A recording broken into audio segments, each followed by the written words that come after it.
ख़वातीन के आलमी दिन पर आज एक बेटी, एक औरत, एक खातून का नमाज जनाजा अदा किया गया, जिसने अपने बाप को जिगर का अतिया किया।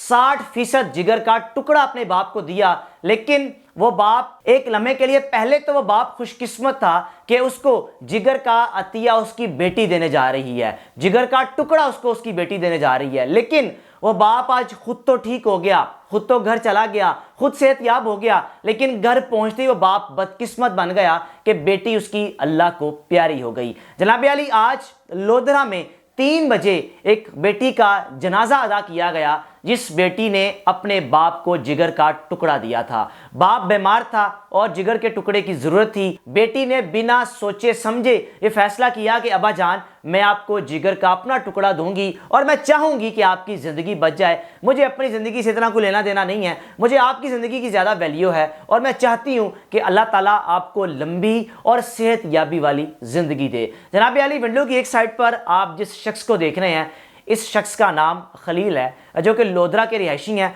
और इनकी बेटी, जिसने अपने बाप को जिगर देने का फैसला तो कर लिया, लेकिन ये नहीं सोचा कि हो सकता है कि जिगर देने के बाद मेरी ज़िंदगी बच पाए या ना पाए। अब खलील साहब ने अपनी बेटी को मना भी किया कि बेटा, आप जिगर का टुकड़ा ना दो, पता नहीं आप मुझे जिगर का टुकड़ा दो, उसके बाद भी मेरी ज़िंदगी बचे या ना बचे, लेकिन ऐसा ना हो कि आपकी ज़िंदगी को नुकसान पहुंच जाए। लेकिन बेटी ने इनकार कर दिया कि अब्बा जान, मुझे अपनी ज़िंदगी की ज़्यादा इंपॉर्टेंस नहीं है, मुझे आपकी ज़िंदगी की ज़्यादा इंपॉर्टेंस है। इस बात से अंदाज़ा लगा लें कि माँ बाप के लिए बेटियां ही ज़्यादा कुर्बानियाँ देती हैं। मैं खुद एक मर्द हूँ, लड़का हूँ, और मैं ये चीज़ खुद कह रहा हूँ कि जनाब अली, माँ बाप के लिए ख़वातीन, बेटियां ज़्यादा कुर्बानियाँ देती हैं। बेटे फिर कहीं ना कहीं आकर माँ बाप से दूर हो जाते हैं, अलहदा हो जाते हैं, लेकिन बेटियां कभी भी अपने माँ बाप को तनहा नहीं छोड़ती।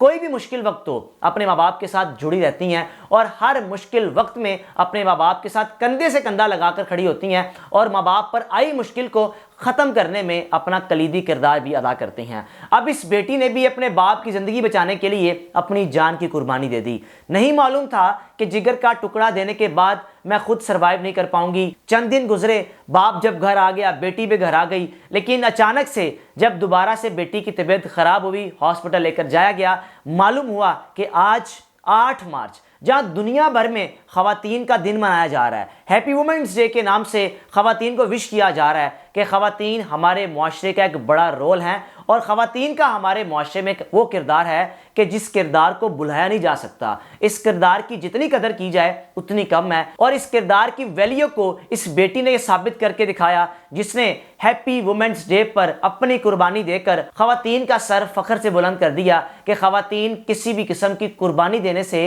गुरेज नहीं करती अपने माँ बाप के लिए, अपने ख़ानदान के लिए, अपनी फैमिली के लिए, अपने शोहर के लिए, अपने बच्चों के लिए। अल्लाह इस बेटी के दर्जात बुलंद करे। और ये बाप जब बेटी जिगर दे रही थी, उस वक्त ये बाप खुशकिस्मत था, क्योंकि इसको जिगर की ज़रूरत थी। और हो सकता है कि यूँ से जिगर का अरेंज ना हुआ हो, या फिर बेटी के अलावा कोई जिगर ना दे सकता हो, लेकिन बाप उस वक्त तो खुशकिस्मत ही महसूस कर रहा था कि मेरी बेटी मेरी ज़िंदगी बचा रही है, मेरी बेटी कितनी अच्छी है, मेरी बेटी मेरी ज़िंदगी बचाने के लिए अपनी ज़िंदगी को दाव पे लगा रही है। लेकिन ऑपरेशन के बाद, घर जाने के बाद, वो बेटी अल्लाह को प्यारी हो गई और वो बाप चंद ही दिन में खुशकिस्मत से बदकिस्मत बन गया। इस बेटी के बारे में अपनी राय का लाजमी इज़हार कीजिएगा। मेज़बान को इजाज़त दीजिए। अल्लाह हाफ़िज़।